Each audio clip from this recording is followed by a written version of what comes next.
All right, then, dear participants, let me welcome you to the 10th edition of the Lifelong Learning Week in the year of the 15th anniversary of the Lifelong Learning Platform, to one of our 14 events during this week, co-organized with our members, the European Council of Steiner Waldorf Education, All Digital, and the Freie Hochschule Berlin and Stuttgart, and DLEARN. Before starting the meeting, I would like to mention a few technical details, even though I'm sure you're probably all Zoom savvy in the meantime. Andrea, our wonderful background wizard, has also put these instructions in the chat, but please keep your microphones off to avoid background noise, because that can be very disturbing for the others and hinder them to follow the presentations properly. If possible, keep your cameras on so that the speakers have at least some faces to talk to and not only black holes with names on them. The meeting will be recorded and it will be published afterwards.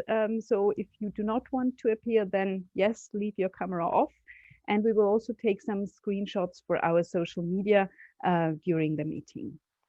You will have the chance to interact with our speakers because we are quite a crowd. I encourage you to put your questions in the chat that will be monitored by Dora. Thank you very much already in advance to her, and in fact to everybody who is working behind the scene to make this event run smoothly. And at the moment of public discussion, your question will then be brought forward. We'll see how we can bring you in also voice-wise. We'll try our best.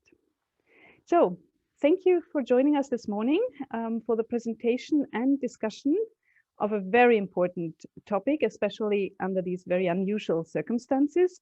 I mean, the fact that all the events of the Lifelong Learning Week take place online already tells a lot about the extraordinary situation that we are facing and the importance of skills, knowledge, and attitude on how to handle our online life.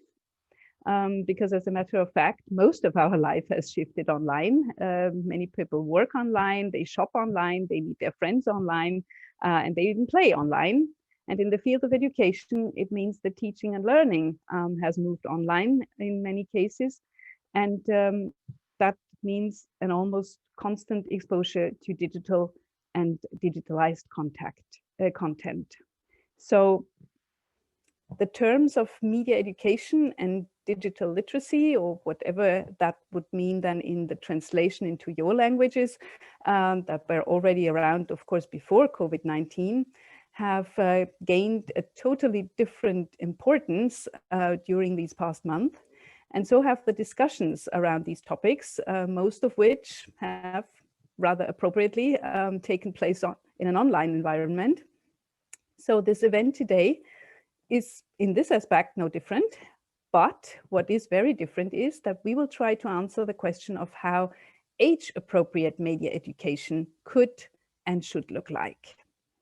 So I'm pleased to welcome the host of our meeting today, which under different circumstances would have taken place in the European Parliament, and it would have been hosted by Member of Parliament Victor Negrescu, who is Vice Chair of the Committee of Culture and Education, with a very strong focus on the digital agenda, of which he has been awarded MEP of the Year during his first term.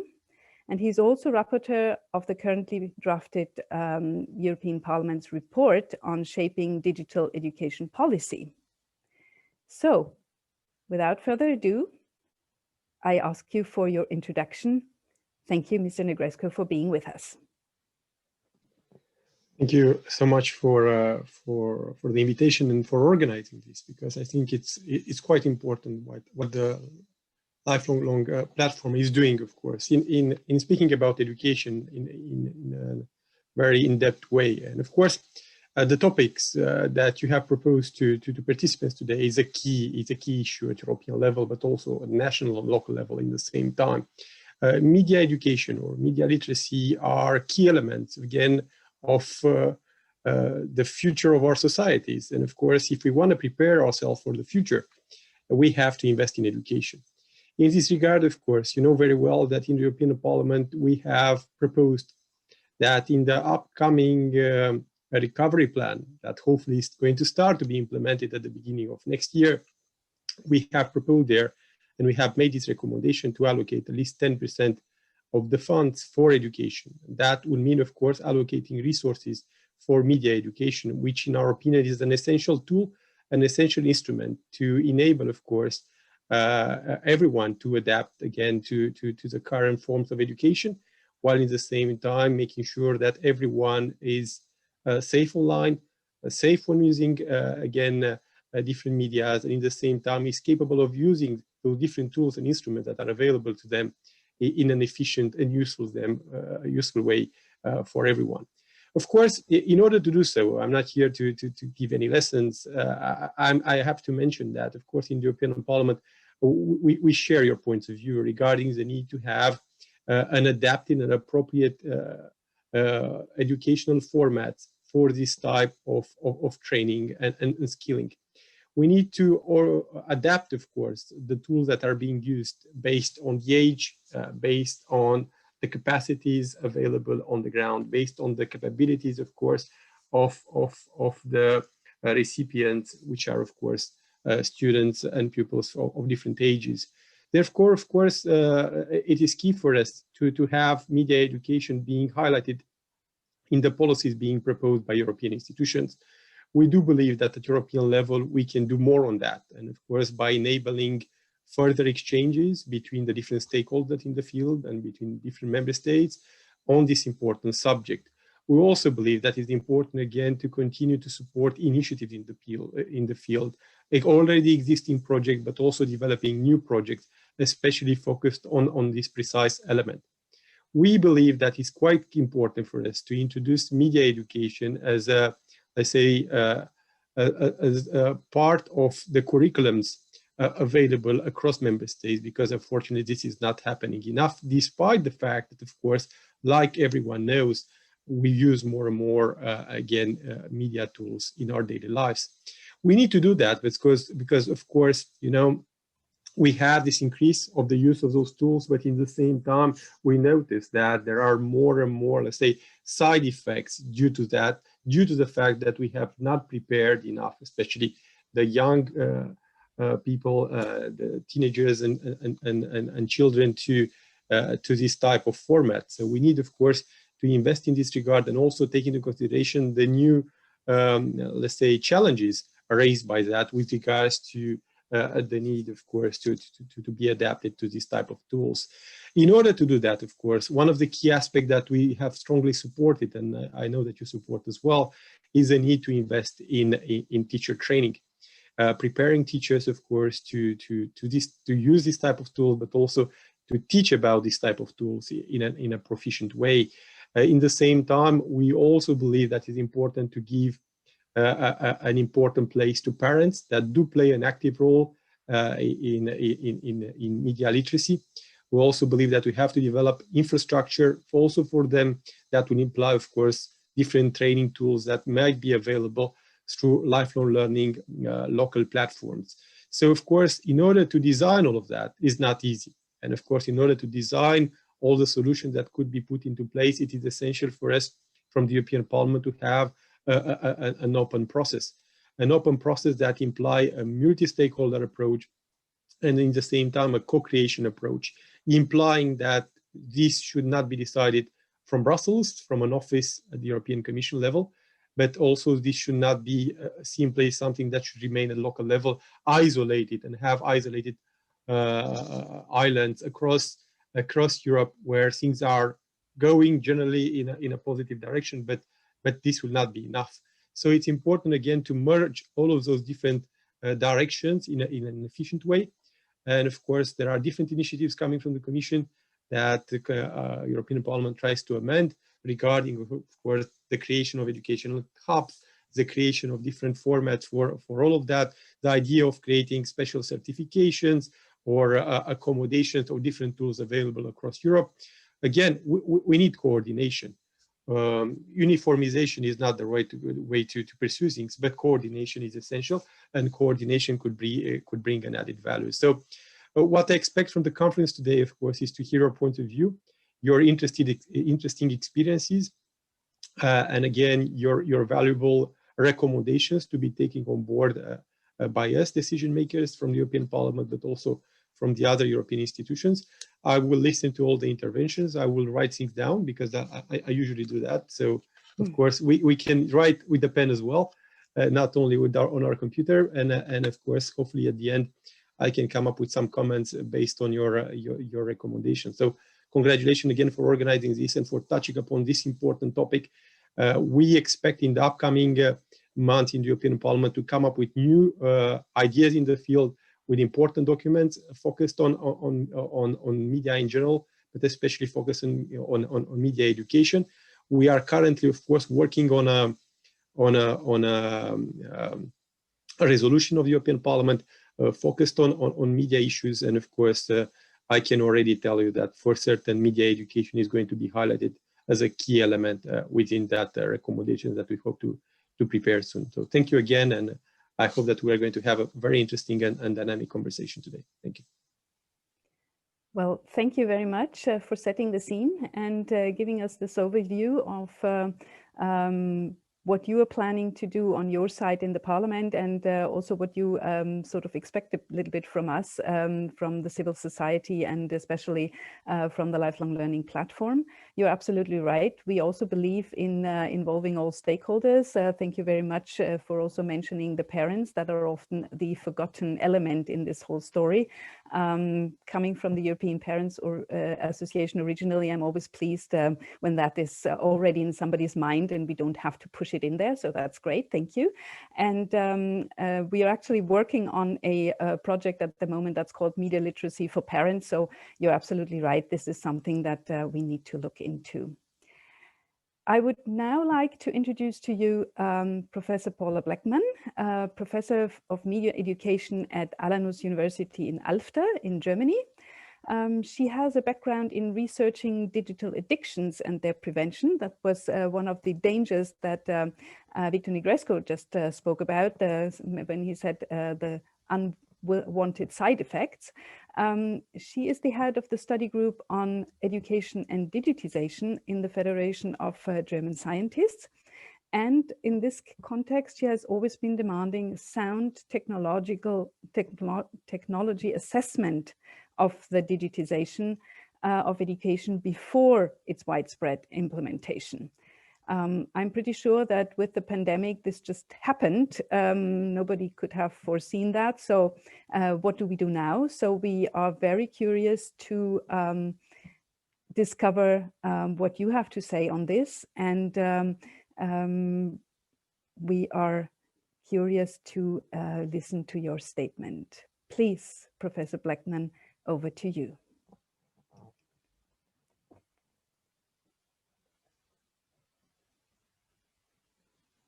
We can see your presentation, but we can't hear you yet.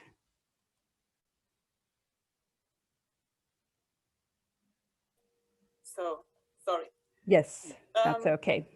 Now. Dear everybody, dear organizers, dear Victor Negresco, dear ladies and gentlemen, I've seen from all over the world. I hope you can all hear me well now, as well as see me. We are seeing both the chances and the risks of digitizing education magnified in the pandemic. Where a year ago, one of the central claims of digital learning was that it would help reduce the educational divide.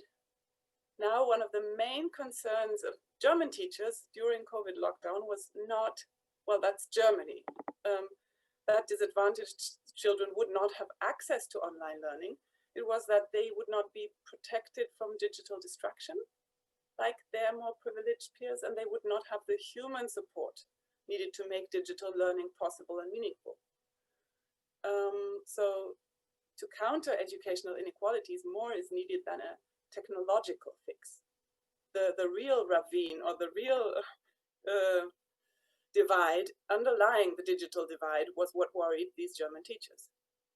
The second example for risks, children's daily leisure screen time used to be twice as high as the recommended maximum in Germany. I know it's like 3 or 4 times as high in the United States, so we're not world leaders in that respect. And during lockdown, it increased to about 3 times as high as the recommended maximum.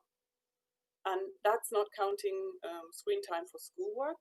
So I think you would agree that the risks have magnified. And on the other hand, isn't it great? You know, all the new opportunities that open up and that we were kind of forced to recognize when we use digital media in teaching and learning. Both sides magnified, and this underlines the need for sound technology assessment. In what developmental stage of childhood should which medium be used for what purpose or not, in view of the well-known and maybe also the newly arising risks and chances. Weighing carefully. That's why I put this scale in the PowerPoint for you. In teacher training at Alanus University, we use this metaphor of the weighing scale.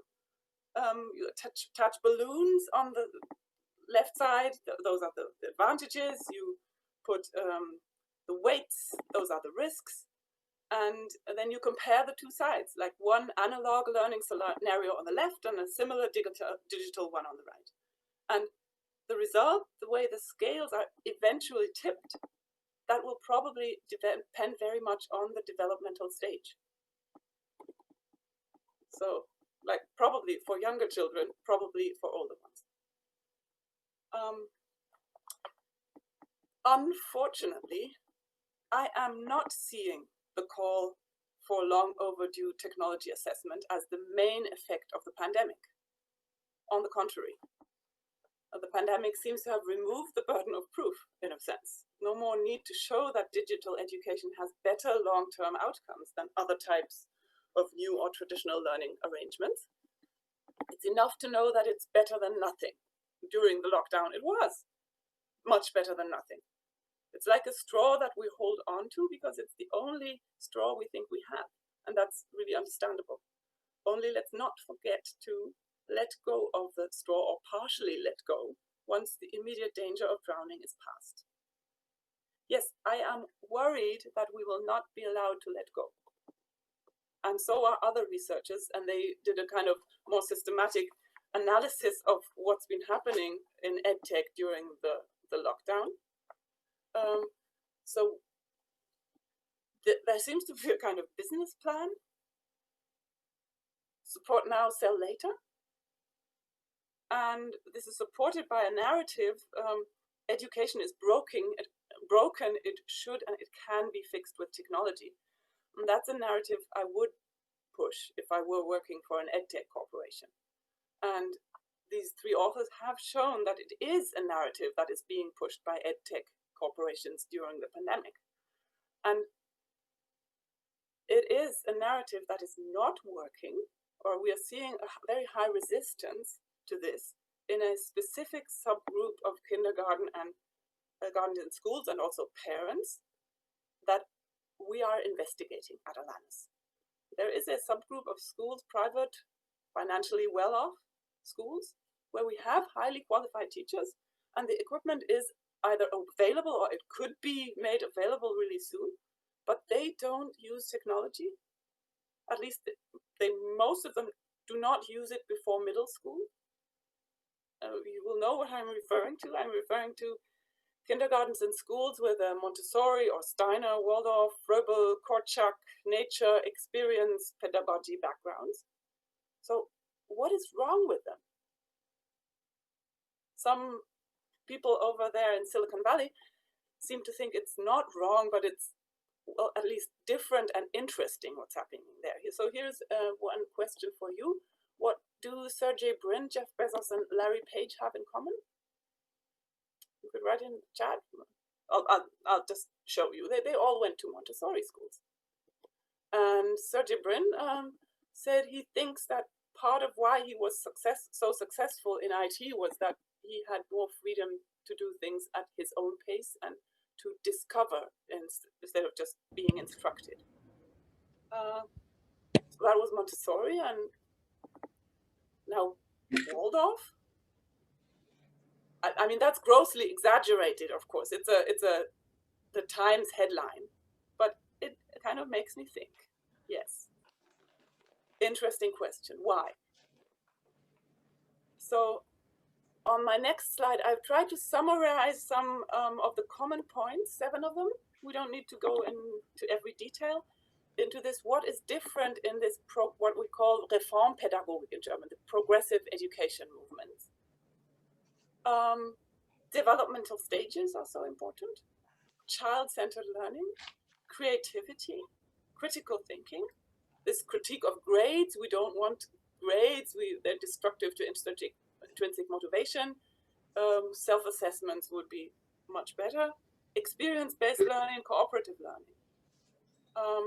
And the next slide will show 7 claims that are summarized from international documents and Danish documents in the PhD student of thesis of Jesper Balslev. He wrote down what digitizing education, what are the claims, what can it do, what are the advantages. And what surprised him was that they remained pretty much the same over the last 30 years. So you will recognize some common buzzwords: collaboration, again, inquiry-based, project-based, active learners, experiential learning. So this goes together really well, doesn't it? It goes together exceptionally well. But that's the question I hear from the progressive education people. Why are these effects considered dependent on use of digital screen media? I mean, they say we've been doing that without screens for years. Additionally, this last common point that I've put in red now, the importance of input from all senses, this doesn't go really well together with digitizing learning. You know, all the 10 senses, or as a biologist trained in biology, I would say 16 different types of sensory receptors, but let's say 10, that'll be fine. And their integration with gross and fine motor development, that's not happening on screen. So the progressive education educators see this as a kind of risk, this fundamental limitation of digital media use, and the ensuing risk for physical and psychosocial and cognitive development. So they are all for protecting analog spaces to counteract the educational divide. Now you may be thinking, this might work, you know, for traditional learning goals, but how could, you know, non-digital learning work for teaching digital skills? Can that work? And yeah, that was just to show that I think I'm going to skip this slide and show it later. Because now for something completely different. You ready to be confused? It's like, how could that work for teaching digital skills if you're not using digital media? So I have a little job for you. It will just take 5 minutes. I'm hoping you're ready to be really utterly confused and frustrated and ready to experience some anger or insecurity maybe. And I'm going to take 3 or 4 minutes, but I'm not going to tell you for what. Start stage 1. You go. Oh, well, this is the big confusion. So this was just an overview of what I'm going to do. And here's for you. Go. You don't understand? No. Okay. That's what children feel like when they listen to their parents speak at the beginning. It's just confusion. You don't understand anything.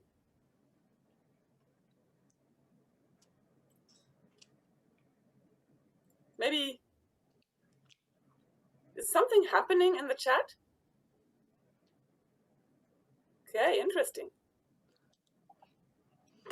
So something's funny with that, those words.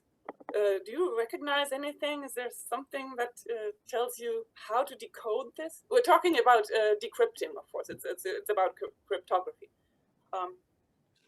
So while some of us are maybe still working on stage 1, I will start with stage 2. This is more confusing. Dabu yabu a wondrous band of a word of what a baby. Dabu yabu a wondrous band of a word of what a baby. Dabu yabu a wondrous band of a word of what abai abam sabayabi. Yabeso burnabo. What? Yabeso burnabo. Ah.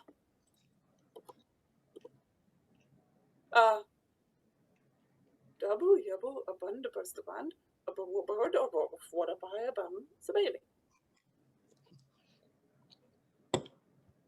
And you're adult people, so children would probably be answering me by now. They would be saying yabes or mababy. And this is abidabi. I'm giving you some hints because as adults we're not so, fresh in our minds in recognizing these kind of patterns. And maybe some of you did understand the sentence the third or maybe third time round. And I don't know, I mean, what did you do to understand the sentence finally? I guess you are all reading this now in the PowerPoint and you are understanding the dabu, yabu, abundabus, band, word, what to buy, sabayabi. It's also in a Big Bang Theory, I think. So it's being used there. It's abidabi, it's a language. And what happened in your brain is you recognize a pattern, you decompose into, you split a large problem into smaller parts. And then you think about it kind of general way, is there something that's always happening here? And then you maybe even know, if you're really quick in your brain, then oh, there's a rule. So what's happening here in kind of elementary programming, it's called computational thinking. Pattern recognition, decomposition, pattern generalization and abstraction, and also algorithm design. Now the algorithm for abidabi, if you ask a linguist, is insert ab after each syllable onset. Though if I was doing this with children, after teaching abidabi, I would ask them to make their own languages. So, there's also ob and there's also is. So instead of dabu yabu, it would be dizu, yizu. You get what I'm saying? So this is just a pattern. It's like, how do you encrypt and how do you decode? And children do that when they learn their native language. It's a kind of implicit grammar. But when children learn how to speak, they learn at the same time to be good programmers. So it's like at the basis of all computing science and also so much more. Okay, that was it. I mean, no more confusion, I hope. Let's get to, there's also this nice little machine. It's just one tiny little more example. I should stop the screen sharing for a second, otherwise you can't see this. Attach my video, then you will be able to see this much better. A mouse click with the right mouse button. Can you see this? It's the Globomobile. And we can do programming.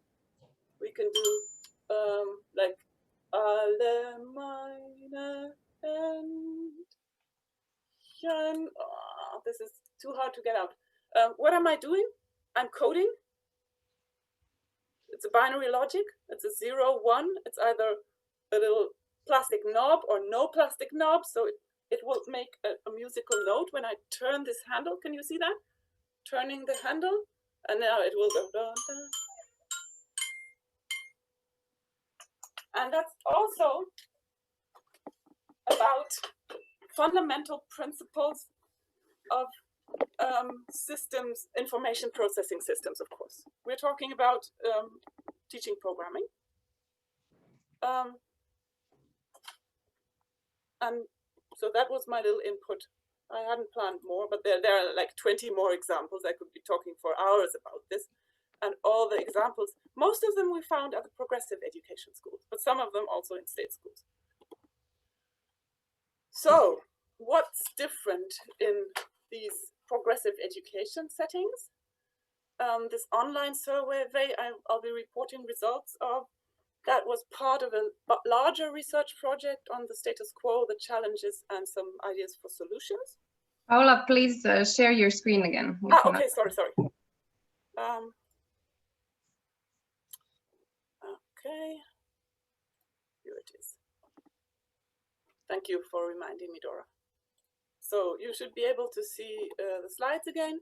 So the Mundig Studie, Maturity and Digitization Study was an online study sent out to more than 1,000 educational groups. I'm going to skip back to this slide about the, what we found was that the existing models like the technology acceptance model and the TPAC and the WillSkill tool and all the things we tried, they didn't work well for the progressive education people. It was just that they would say, no, I mean, what a stupid question. Do I use digital media? I mean, my question is, at what age do I use which medium, analog or digital, for which learning goal? So in order to incorporate that into a survey, it took some brain power.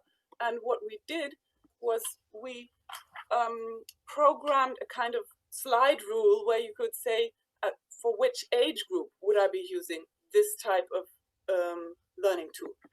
And the learning tools, as you can see, there are 6 of them, and always 3 analog and 3 digital ones. And yeah, we used these graphic representations because it was a long survey and it just motivated participants to not stop participating in the survey. And the results, these are the normal, like closely related to DigCom 2.1, 6 areas of student activities. And we added some extra areas, and these are cooperating with parents and life skills training, digital resilience, and also an extra item on helping students to cope with adverse media experiences. We are now in the state of data analysis. You are seeing the first results. We asked kindergartens and schools, and we asked all the stakeholders in schools, the teachers, parents, and the older students, with pretty much the same instruments in the survey, treated them kind of as equals. And about what, Frederick, I think 4,800 people in schools and 2,700 from kindergartens participated, so that it's almost like 7,000, right? And the results. Okay, what we are seeing in the mainstream areas, like what do children or learners do with screens? Further training needs are moderate to high.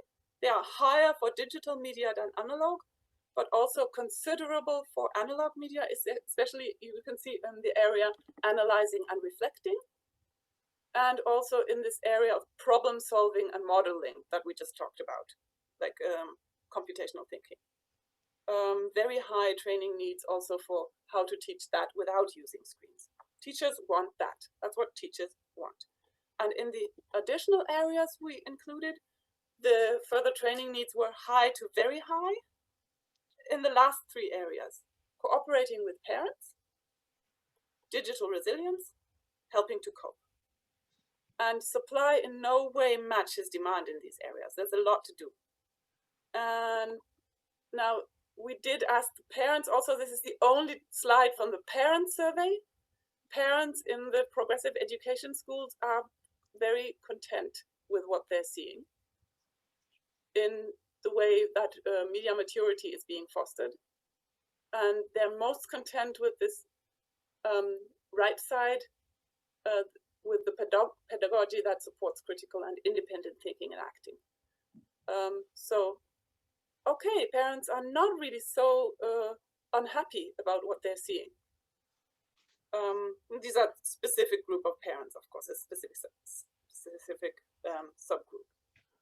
So based on this, here are my I know, just 2 minutes. Can I have 2 minutes? Yes, exactly. Yeah, okay. I'll get to the last 2 slides. 2 minutes for 2 slides. Thank you, Aya. So there's a lot to do. Political recommendations. The first slide is more with a focus on teacher training.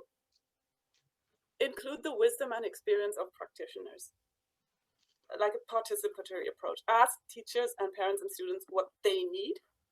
Integrate the missing areas into teacher trainings. So we want, and I don't know, I don't think this is so specific to Montessori and Waldorf. Like I'm making the transfer to the general area of education, but we can discuss that. I'll be happy to discuss that. We need more materials and methods for cooperating with parents, like digital skills for parents, and also digital skills for parents for the prevention of digital risks, and ways of supporting students' digital skills without using digital media. And then critical data literacy, and how to help children cope. Monitor teachers' skills using wider models than DigCompEdu is one of my recommendations. And the last slide, more general recommendations. Allow for diversity. Do not make the use of digital media compulsory in kindergarten and primary schools. And you know that children who have trouble recognizing the patterns, like we were talking about computational thinking. If you have parents that use a lot of complex words and sentences, it takes longer to decipher it, but then they learn how to speak later, but better. Later, but better. Supply funding for systematic investigation of alternative approaches. They're not a good control group, though, scientifically speaking, if it's only in the progressive education setting. So integrate that into public school curricula and try it out as an alternative intervention group. And conduct sound long-term technology assessment with alternative control groups. Base future decisions on these findings.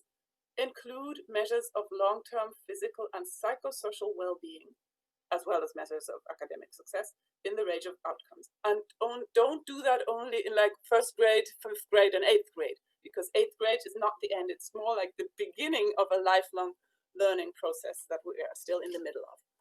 Thank you very much for your attention. And I'm looking very much for, these are all the references. I'm looking forward to a lively discussion. Thank you very much indeed, Paula, for this absolutely inspiring keynote speech. I think we have a lot of food for thought here, and a lot of food also for discussion.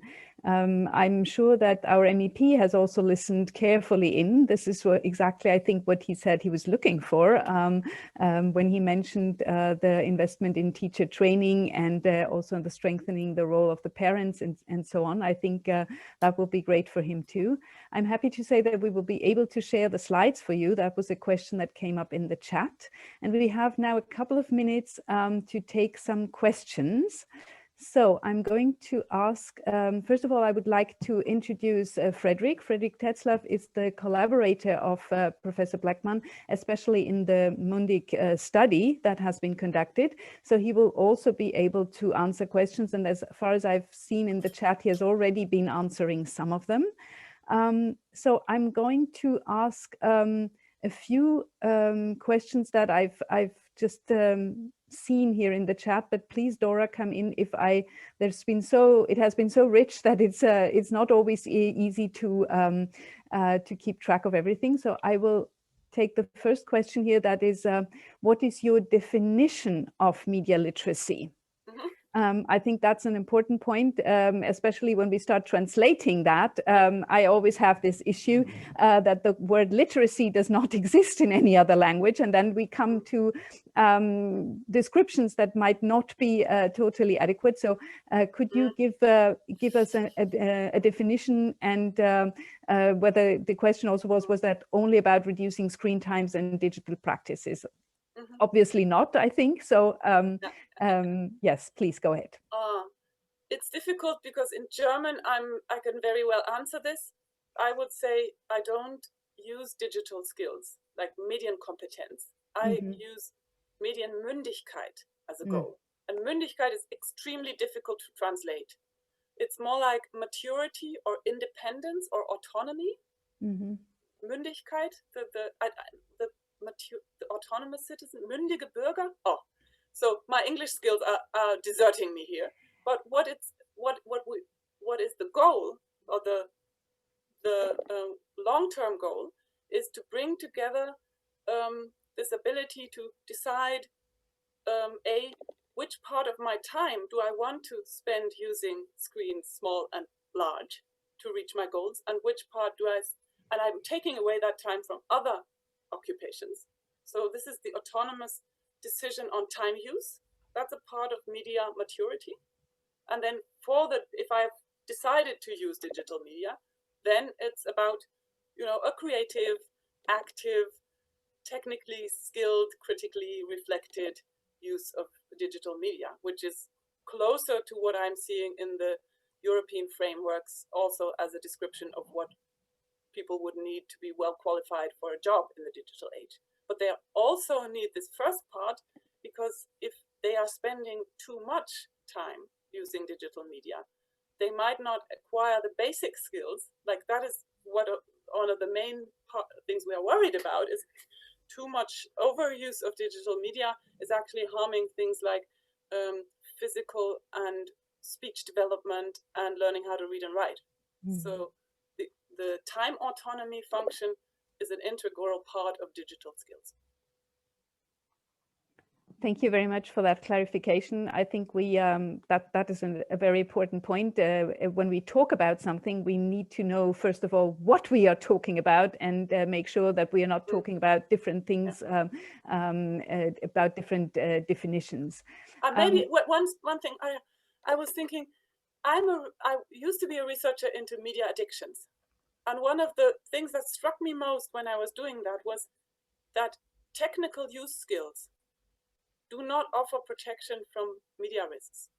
So I had all these interviews with digital addicts, and they were some of them typing at a speed of 300 typing letters per minute, and they could exchange the graphic cards, and they could write little macros to optimize the hit points of the damage dealer in World of Warcraft, etc. So all kinds of things that either I could do, and some really high technical use skills that I wasn't able to master. But they were spending like 14 hours gaming. And we looked into the research, and what we found was that it's actually during a certain developmental phase, the high technical use skills are a risk factor for problematic use. So it should be well balanced in, the personality maturing and the teaching of digital skills. It's not a goal in itself. It actually only makes sense if you have a firm grounding in a mature personality. I guess that's true for most things in life, not only for digital skills, I would say. So let's try and foster that in any case. And as my grandmother used to say, the golden way is somewhere in the middle. Yeah. One other question that we have time for still now is, are gender disaggregated data available? And let me see. Oh, I think Freddie answered that already. Not yet. It's still the very first results, he says, but they will soon become available. Yeah. So maybe I can yes. Add to that. Of course, we are having a look at that, and additionally, we can also have a look at the technical skills of people and compare different groups and so on. But it's everything still going on work. So then, thank you very much, really, for that insight into your study. First of all, even if it's still work in progress, but I think that was very interesting for our audience as well. And then we will encourage you to continue writing questions or comments in the chat. We will have now 3 respondents to Paula Bleckmann's presentation. And Afterwards, we'll get back to your questions. So please don't hesitate and continue to write in the chat. Our first respondent will be Renato Sabatini, who is actually a colleague of mine, as he is also a linguist by training. But he's here today as the CEO of All Digital, an organization that is a leading European actor in the field of digital competencies for citizenship, inclusion, education, and employability. And he is responsible for planning, leading, and implementing the strategy for the further development of the organization. And I think probably he, like me, when this language problem with decoding came up, our ears were even probably bigger than everybody else's. So I'm very interested in discovering your statement, Renato. The screen is yours. Prego. Grazie. Many thanks, Aria. Indeed, well, I was very much interested by the presentation of Professor Blackman, but especially by the two tests. And I would like to say that the research conducted by Professor Blackman is very timely. It's very much needed. And we do need a technology assessment. And it is also important, however, to make at this point, I think. COVID has arrived, but we are not entering the singularity announced by Ray Kurzweil a few years ago. We are not about to upload our minds in a gigantic supercomputer and renounce to life as human beings as we have known so far. What we are experiencing right now, even though it reminds me a lot of one of the novels by Isaac Asimov, where there is this planet Solaria, where every individual lives on their own in their villa, surrounded by thousands of square kilometers of land, and they never meet each other. The only person who sees people in person is the doctor. So although maybe our current lifestyle may resemble that, this is a phase. Eventually, there will be either a vaccine or the virus will develop weaker forms or things like that. But eventually, we will go back to a world where we can navigate also as human beings instead of just being packages of data exchanged between machines. At the same time, this is a golden opportunity to evaluate both the pros and cons of our current technologies. And because on the one hand, just imagine this pandemic without technology and without a significant segment of the population with the digital skills to navigate this space. I think it would have been a much bleaker world, probably. At the same time, it is also an occasion for us to evaluate what maybe we have not focused on in the development of the technologies and in the teaching of digital skills so far. In terms of development, I think one very important point was made by Vice President Margrethe Vestager on I think it was the 5th or 6th of September, when there was the concluding event of the consultation on the Digital Education Action Plan. And the things she said, I must say, they raised, she got a lot of points from me on that, because she showed to be a person who is, while the highest official of the Commission responsible for all things digital, she nevertheless never for a second forgot the human side of all this. And she made two very important points. The first one is that from the point of view of the technology, it is surprising that at least for the time being, no one has yet come up, for instance, with a solution to turn our video conferencing into something more lively than it could be, because, for instance, there's no real eye contact, okay? So definitely one of the direction in which to work to improve the technologies we are currently using would be to effectively recreate the feeling of eye contact that we have in live conversation or in auditoria when we are listening to speeches, etc. Because that creates the kind of bonding and commitment to each other that is very important for any kind of collaboration on any projects. For the time being, we are all still working mostly with people whom we met before the lockdown, okay? And so we are, this memory of a previous encounter definitely has a weight, but should this situation go on for a longer time, it would become more and more difficult to develop a true sense of commitment to each other without a physical, without having met also in a physical situation. The second point Vestager made was also that by operating mostly from our homes, from our safe spaces, from our comfort zone, we are also less inclined to be more daring, more open to challenge our own views and our own thinking processes. So I think these are very much two things that we need to take into consideration.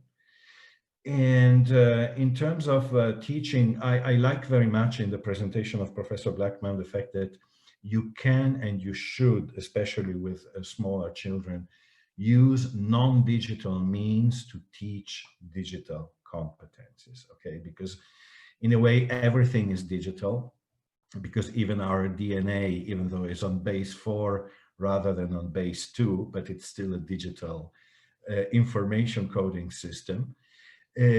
But indeed, there is this need of a physicality, again, of manipulation truly with the hands, not just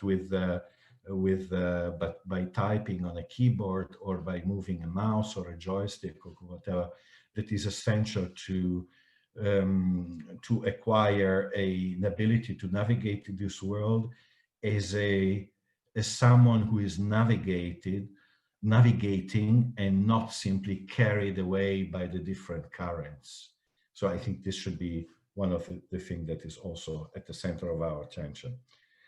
I don't know, I thought I have 5 minutes. Time is up. Yes, I just wanted to let you finish your second point. It would have been not very polite to interrupt you, but thank you very much. I think you made very, very valid points there. I'm looking forward now to discover the statement, the response by another Italian. Actually, we are staying in Lombardy. This is very interesting. A lot of digital competence seems to be in Italy, in Lombardy. Renato is from Bergamo, and we are now moving to Milan. And we will be joined by Gianluca Coppola, the founder and president of DLEARN, that is the European Digital Learning Network. Gianluca is the general manager at Eurocrea Merchant, and he's an expert in education and training policies, funds and actions at the European level, as well as a chartered accountant and a chartered auditor. We have been working in projects together, and I'm very curious to hear your views on Paula Bleckmann's discourse. So Gianluca, the screen is yours. Prego. Yeah. Thank you, Aria. Good morning, everyone, once again from wherever you are connected. I see many, many people from many, many countries. This is, you know, wonderful, even if we are in a digital world. So I will try to also thank you, Paula, for your, you know, initial discussion, which was indeed interesting for us in the sense that we as a European Digital Network have a very, you know, strong focus on the education side. And that's why I'm going to just share with you few reflections, which is in fact connecting the education problems we have been living so far, but strongly connected with also to media literacy, in the sense that during, let's say, the so-called the first wave of the pandemic between March and May, there were over 2 billion of people, students, and all the net around the education system forced to study from home, and hundreds of countries, as we know, have been forced to review the methods of delivery the education programs by going on distance learning modes. Unfortunately, what we have seen, and first me as a parent, is that most of the countries were not ready for this digital leap, especially Europe and especially into Mediterranean countries. Inadequate infrastructural facilities, for instance, missing of hardware, sometimes missing of software, unprepared teaching staff have played a role in the low quality of the outcomes we have seen in the first, approach to the distance learning. But here, what's the problem, according to my view? The problem is that when we talking about of distance learning into education system, it does not simply translate into putting a webcam in front of the teacher. What we need instead is a complete redesign of the training path, which is necessary. We must work on the contents, the digital key, for example, with high personalization of educational dynamics, and also a redesign of the methodological aspect. This is something which have played an important role into low quality outcomes we have seen so far. And these, for me, have a lot of connection with the media literacy that, generally speaking, in Europe is still a low level. And in fact, just by mention, because it's very well connected with what the Paula were saying before. We have run recently 2 researches, just to mention them, and I will pass here the links into the chat, where are going quite in the same direction, in the direction that say that the media literacy is so low in Europe, impacting also on the education system, of course in many other fields, but in the education system, which is my expertise, has played a very important role. So what I want to say also is that months of e-learning so far have for sure indicated a very clear way that we are, seeing a kind of demolition, if I can say so, of the old certainties on educational paths. The comfort zone of many educators were used to as the way of teaching in the last 20 years cannot work now. It's also the truth that during these months, the school system have started or accelerated a revolution in which we are witnessing and so on. But teaching is changing. This is a reality. The way of learn is changing, becoming more flexible. For example, the frontal lessons tends to disappear in favor of a more experiential based one. The programs are no longer rigid. Are becoming more flexible, abandoning traditional methods in favor of more innovative ones, focused on substance and less on formalities. And so, that's it, in my opinion, by the next few years, what will happen in the education, sometimes in Europe is already happening. We will see a marked progression of mobile learning, especially through smartphone and tablets. We will see approaches in the education much based on game-based learning. So learning so the learning will be based on use of educational, for example, video games, and approaches on the micro learning, so short training learning courses, or short approaches to a given topic, also called pills training or even learning snacks. Why this? Because we will see an acceleration of the personalization of the courses or of the educational paths, because the students are going very quickly to become consumer students. So if we want to really benefit of all this revolution, we should adapt and going within the needs of the consumer students by offering a new, wave of, offering education. So my closing reflection is that the message I would like to share with you, and hopefully also have minutes to discuss, is that if we want to drive the revolution and not to be floated or over, charged by the revolution, we don't only need intervention on the hardware side of the matter. So we should not only think about tools, platform, solution in terms of hardware to be offered to the teacher and to the students, but we need compulsory also to drive intervention on the software point of view. So letting the teachers and letting the students why, for example, using technology is an advantage, why using technology bring benefits into education. Because what we have seen so far, at least what I have seen for my small observatory, is that we really overcharged the teachers. It also happened in the school where my children go, with offering them solutions, with offering them tools, with offering them I don't know, platform and so on. It was really confusing and still is somehow, but I do not think so far explaining or training the teacher on why they should use these tools, how could be the benefits, how could be the advantages before to teach them how to create an account of Google Schools or whatever it will be helping them during the teaching. So that means education. This means lifelong learning. Let's go.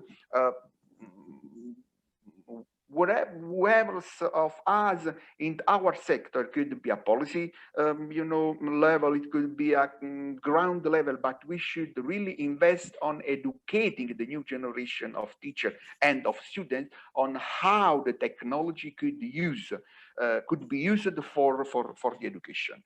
Thank you for your attention. Well, thank you very much, Gianluca. This is definitely also a philosophical question about what is education about? What do we want when we send children to school? Coming from Austria, where the school system as it stands today has pretty much been invented almost 300 years ago, we need to understand, yes, do we just want to have obedient consumers? Maria Theresa, when she invented that system, she wanted obedient subjects, and for that goal, the system worked perfectly well. The question is, what do we want today? If we want to really have autonomous, independent citizens, critical thinking, able to think critically, then we definitely need to change that. And the question of how we can use media in this process is definitely a very important one. I will now come to our third respondent from the Freie Hochschule Stuttgart, Dr. Robert Neumann, who is actually a colleague of Professor Blackman, because he's a lecturer on media education, media pedagogy, but also of mathematics and physics. And he used to be a teacher at a Waldorf school. So we're very curious to discover your view on the findings of Professor Blackman. So here are your 5 minutes, please. Yes, good morning. I would like to go back a little more to Paula's talk and the question of teaching in an age-appropriate way, which I think is really very important. Yeah, that's why we are here today. And I would like just add a couple of words and our experience we have here working with students, and we have the emphasis more on the high school students. And working with this Waldorf high school students means they have a little less exposure to digital media before. So in comparison to normal high school students, because like Paula explained already, we have the focus more on the real world, and we tend to have less electronic media in primary school. So, but in high school, we as well have we like to have a strong focus as well on working with the digital world and with digital media. And I will just give you two examples about two small projects. The one is like working with the students on explanatory videos like you have on YouTube, like if you want to understand a new software, like if you want to understand something in math, you just open YouTube, type in your question and you get an answer, you get a video. And I know from many students, they use this quite a lot because it's much easier than looking it up in a book. And I worked with 10th graders or 9th and 10th grader students who are about like 15, 16 years. And since they had less experience than normal students, less experience working with digital media, I was very curious to see how they would do. The thing is, it took them about 10 to 15 minutes to understand the software where you do the cutting of the video. This was really a very quick part because they have smartphones. I mean, they are not living on another planet. So, but the real big question for them was how to make a good script, how to make a good explanation that the other one understands. So this was the challenge.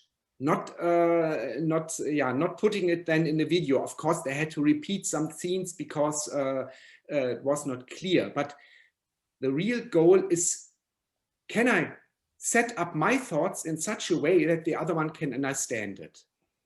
And the second example I would like to give you is about coding. We do as well in class 10 or 11, and we do some kind of small code for this play like rock, paper, scissors. I think you have it all over the world where you play, you have like rock, paper, scissors, and you decide who is winning something. And we do this, we try to do this in coding for a smartphone app. And there as well, we have the same situation. The problem or the challenge for the students is not really to put it in the code. Because there are some ways to put this in easy code like Scratch or something like this. The problem for them is to analyze the situation. What do I have to do first? What do I have to do second? This is the challenge. And there are these projects which existed many years, Paula mentioned as well, like CS Unplugged, which does all these kind of things where, like, for example, first example there is, what do I do if I want to put spread on my bread? Yeah, what do I have to do? Like lift my knife, turn knife, and so on. One could talk quite a lot about this very interesting topic. So you learn how to analyze situations without using a computer. And I think many people are mistaking the goal for the path. The goal is to have media literacy, but the path towards this media literacy doesn't mean to start very, very early as possible with electronic devices. You can really, you have to start to understand first, and then in the end, you use the electronic device, which is just another mean of expressing your ideas. And like we heard an hour ago, these Google people, they went to Montessori school. And at this time, I don't think they used computers. When they went to school, there were no computers in school. And I got my first own computer with 27. Of course, I worked in the university before. So the skills are independent from the from the tablet, if you use electronic or not electronic media. And so I can really just stress what we are talking about the whole morning, that we really have a very strong view on this question of being age appropriate. Yeah, so this was mainly I wanted to add here, since we are already a little late. I don't want to go much deeper in this. Thank you very much. Well, actually, we are doing fine time-wise. We're really good. I think you mentioned a lot of interesting things here, and I would like to invite the public now to bring some questions in here. Let me see what we have here. We have lots of interesting things in the chat. Maybe Dora, have you spotted something that people would like to ask? There's one question that is directed, I think, to Paula and Frederick. Why is the study only based on data from alternative schools?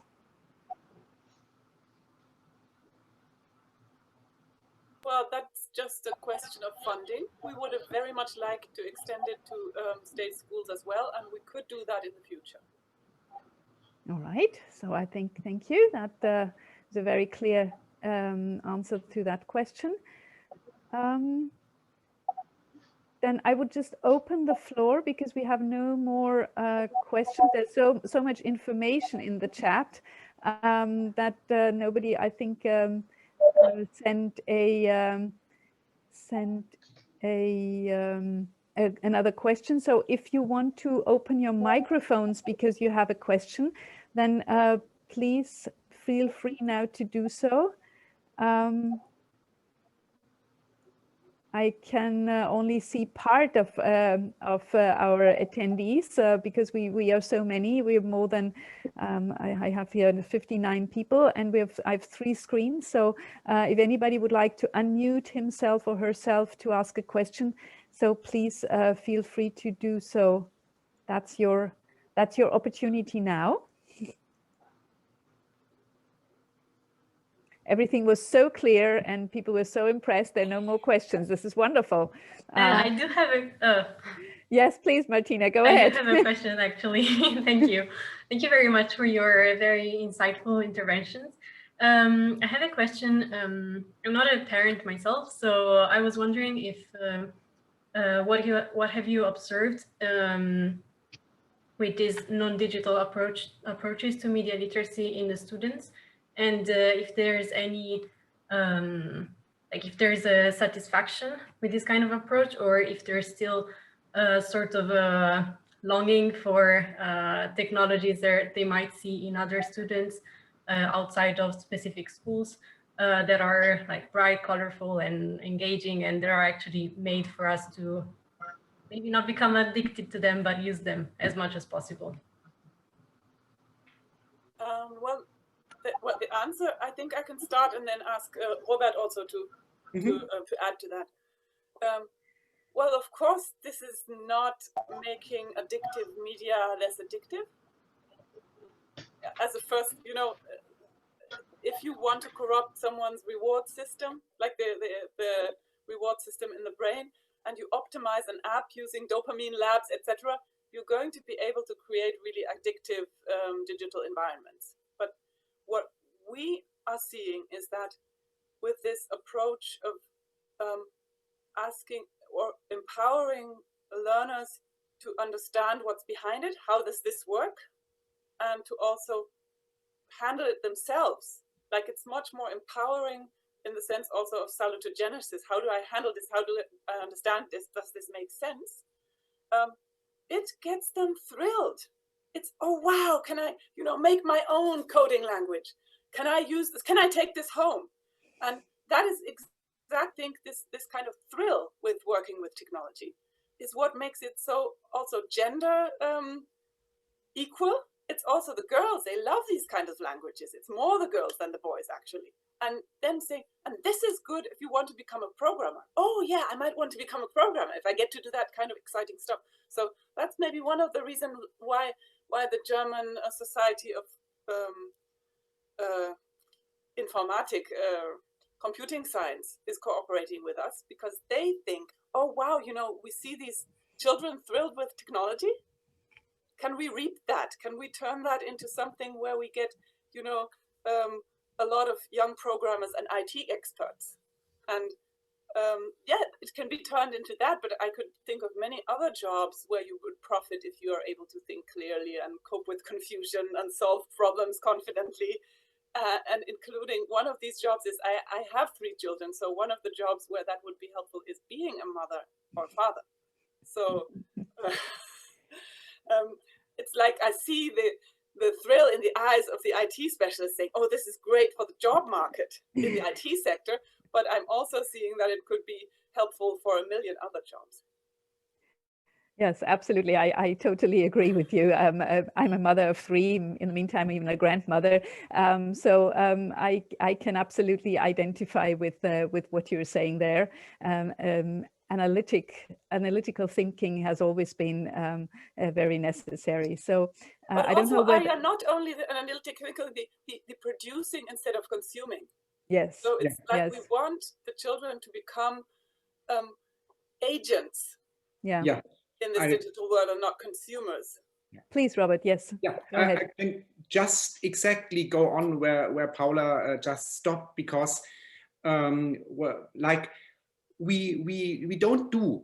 It's not that we don't work with digital media, but just we wait a little longer. So, for example, we start in class 6. We made a project last year with a Waldorf school here, where we came for one day and they did a stop motion video, a stop motion movie, you know, like the trick movies. They have a setup, and then you take a picture, and then you move it a little bit, and then you take another picture. And they knew we would be coming for one day, and we had like 10 iPads, and they were totally prepared. They talked with the teacher before, they made up sets before, and they came and said, you know, this is going to happen here, and then this, and then the police comes, and then happens this and this, with little figures, and they were totally excited.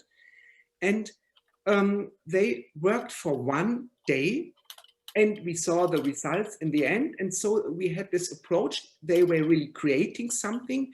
They kind of look behind the scenes, how these kind of movies are made.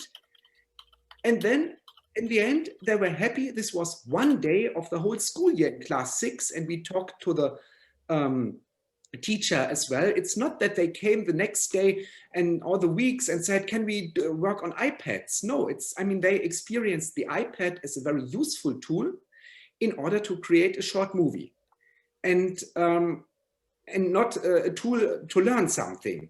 And so so we kind of like to add these things at certain points, but don't work totally with them.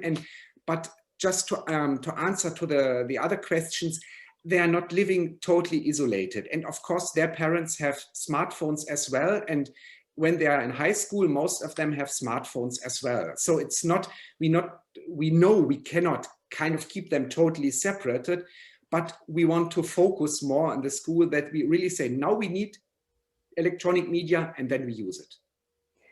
There was a question to you. Which age group were you just talking about, Robert? Yeah, it's right. This was grade 6. So we wouldn't start before grade 6. So that's about 12, 13 years old. Yeah. Yes. All right. Thank you very much for this clarification. Then we have 2 more questions. Now people are getting more courageous. One is on adult education. How does this tie in with adult education? And then we have another question that is whether there is anything in teacher education that you are doing. So preparing the teachers for talking or working with media literacy. Yeah, maybe I can say a couple of words, and Paula probably has some many things to add as well. We actually, we started here a couple of years ago in Stuttgart with the teacher training, because here we have the teacher training mainly for the class teachers in the Waldorf schools.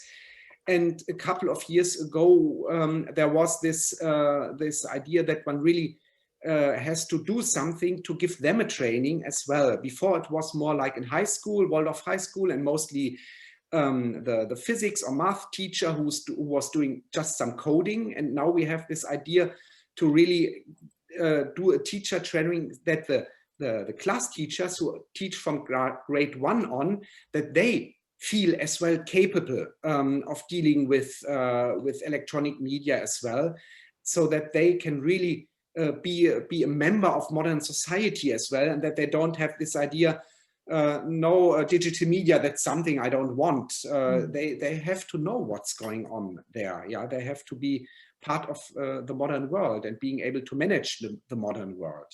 Well, I think this has become very clear now through the pandemic, that the teachers who held off until now, they were just thrown into cold water, as we say in German, and they had to learn to swim really quickly. And what we are lacking, I think, is a concerted teacher training for that. I mean, there was no, I mean, at the moment of the first lockdown, of course, there was not really time. So what people did was a lot of peer learning, actually, where it worked best, where schools where they had 1 or 2 really tech savvy people who would guide the others and help them to establish platforms and online learning methods and so on. But I think you're absolutely right. We have to have that on a more structured and organized basis. We cannot rely on the goodwill of everybody to help everybody else, even though that's nice, but it has to be more structured, I think. Paula, please. Well, for adult education, I think it's also a good idea to ask all the experts from Lifelong Learning platform instead of just me. But my answer would be that, you know, one of the main lessons for parents and educators that we teach in teacher training is it very, very much depends upon the age. So this whole problem of sensory motor deprivation, it's not a problem for adult people who already know how to, you know, talk and think and read and interact. So there I see a great potential in adult education. And I think in that sense, the COVID crisis is kind of, you know, it beamed us into the digital age, and we can really see how many opportunities are there. So I actually think to link this up with the question on teacher education, I'm sharing the screen again to show this model of the weighing scale. That I would not agree with Gianluca that it's all about teaching teachers why this is a benefit. It's about teaching teachers to decide whether it's a benefit or no. So it's like, that's the meta level. Of course, then you have to show teachers the analog way and the digital way. They would have to have both ways available, and we're still lacking a lot on the digital ways. So yes, that needs to be taught. I mean, how do I use a composition app? Yeah, but how do I also use the Glockermobil? And then I compare the two in my mind, and then I think of myself as a teacher, and I think of the student that I'm addressing, and then I think of the variety of media settings that I have available, analog and digital. And then it's like, I don't know, some of you who are in teaching might know Klafki. It's like a didactic analysis. It's only, you know, new wine in old, neuer Wein in alten Schläuchen, you know, the saying. New wine in old tubes. Yes. In old tubes. That's it. So this is really about empowering teachers to make the right choices on whether to use digital media or no. It's not about, you know, pressing on them, you have to learn why this is a benefit. You have to learn to decide for yourself, to make an informed and critical decision on whether this is probably going to be a benefit for this group of students that you're addressing. So this has to be an essential part of teacher education. And you can call it either TA in a nutshell, or you can call it critical data literacy for teachers. And I forgot that on the slide with the political recommendations, is in addition to making kind of digital skills obligatory in teacher education, also make critical data literacy an integral part of teacher education. Thank you very much for this interesting last comment, Paula. I would like now to thank you all for your participation. This very engaging discussion, and I think a lot of interesting points have been raised. And I would like to invite now our host again, the MEP Victor Negresco, to share your conclusions from the discussion and your vision on the ways to incorporate these diverse approaches in the EU political arena. So please go ahead. First of all, thank you so much for your interventions, and again, at the same time, for the questions, raising key points of view, key elements regarding again how we address this issue of media education. And indeed, like one of you has said, it is key to start from a common understanding of the concept of media education. So yes, media education is not only education about the digital, or it's not only digital skilling. It's more than that. At least for me, it's more than that. It's about the need to adapt and to learn about everything that is related again to information, and that information can be again acquired through using different means, and of course managing that information, having a critical perspective on the information that you received, learning how to search for, let's say, true content, fighting against fake news, fighting against disinformation.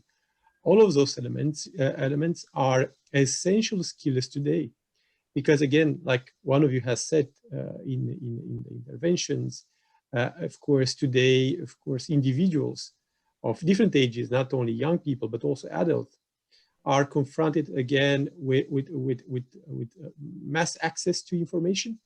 And it's quite difficult, again, to assess what are the information that are correct and how to use them as well in an efficient way. And again, this transformation of the information that you receive in a coherent approach, in a coherent action or reaction afterwards, in my opinion, is the process that can be learned, that can be taught. And I think this is one of the biggest, let's say, fights of the supporters of media education right now, is to explain to decision makers that, of course, this is a process that is not an easy process. It's a process, like I said, that can be taught to people from different ages and from different backgrounds. This is crucial as well to underline this fact. And of course, that we need to invest in that media education or media literacy will not come, you know, from you know, I don't know, from somewhere that is outside the educational process. It will not happen. It is not going to happen instantly. Children are not going to learn by themselves. Adults are not going to adapt by themselves to this, you know, mass information that is being provided to them. Of course, this doesn't mean that we are going to oblige them to take a certain path. We have to offer the liberty and the freedom to, again, to everyone to choose how to select information, and creating ownership. It's a key element, but ownerships come from being educated about it, being sure of what you think, and of course of the techniques that are available in this regard. So I think all of you really had very interesting inputs on that, and showing the complexity of the concept and underlining what I said in my initial intervention, that we need to do more on this respective case. Of course, some of you referred also to digital education. I'm going to refer to that later on in another conference that you are organizing later on this afternoon. I'm going to refer precisely to the point of view of the European Parliament on digital skilling and digital education. I take note of your interesting inputs, and of course how complicated it was to adapt, and the challenges, and the fact that we have many people that didn't have access to digital infrastructure, that we don't have yet quality digital education, and the need to define the issue of quality, the issue that you mentioned as well, how we are going to prepare teachers for that, how we're going to prepare and adapt and train teachers in this moment of time, not in 20 years from now. How are we going to support parents? How are we going to support civil society organizations on the ground? How are we going to implicate different institutions like libraries available across Europe to be part of the process? There are a lot of things to be done in this regard, but I'm sure that through this conference we raised a couple of key questions, and I also would like to request your support to continue doing that, pressuring decision makers, national leaders, ministers for education, ministers for culture that do play a role, the ministers in charge of budgeting that sometimes forget the importance of education and of media literacy, and also pressuring the Commission, because here I don't share one of the point of view that was expressed, that they have understood it. Look at the Digital Education Action Plan. This will be my last idea. And you will see that they didn't mention, for instance, digital citizenship in the concept of the action plan. So digital citizenship, in my opinion, is very much related to media literacy. So there are still a lot of things to be done, but I'm certain that at European level, we can find a lot of very open-minded people willing to work on that, from the Commission, from the Parliament, from the Council, from the other institutions. And again, you have the main role in this regard to pressure us, to ask us to do more on that, and to deliver on those key elements that are essential for the future of our societies. Congratulations again, and thank you so much for having me here at this very interesting conversation. Thank you. Well, thank you very much for your concluding remarks, and we will definitely take you by your word and continue pressuring at all political levels. I think what Paula Bleckmann just said before, it is not about telling people what is beneficial, but to make them capable, to empower them to decide what they think is beneficial and how they can then integrate that in their teaching, also in their learning. It's a little bit with, we had a conversation the other day where somebody said, well, but we don't know what the future is going to be. And I said, well, we never knew what the future was going to be, but it's our role to shape the future that we want. And I think that is very true in this digital issue as well. It is a decision, and it should be a conscious decision that we make, and not something that, as you mentioned, Mr. Negrescu, falls upon us from the sky. So thank you all very much, Professor Bleckmann, for your keynote, the three panelists for their contributions, and to all of you who have been here with us today for your questions and comments. Yes, the PowerPoints and the discussion will also be made available later on our YouTube channel. And I would like, last but not least, to invite you to the other events that will still take place during the Lifelong Learning Week, and that you can find in the program on our website. And you have mentioned one of them just now that will take place this afternoon. There are several still going on until the end of the week. So I warmly invite you and encourage you to discover even more interesting projects that are going on. Thank you all very much, and have a nice day. Looking forward to seeing you and getting your comments on some other occasion as well. Thank you. And thank you, Arya. Thank you, everyone. Thank you. Lifelong Learning Thanks a lot. Speakers. Bye. Thank you. Bye. Thank you. Thank you. Thank you. Bye. Thank you. Bye-bye. Bye-bye. Thank you. Thank you all.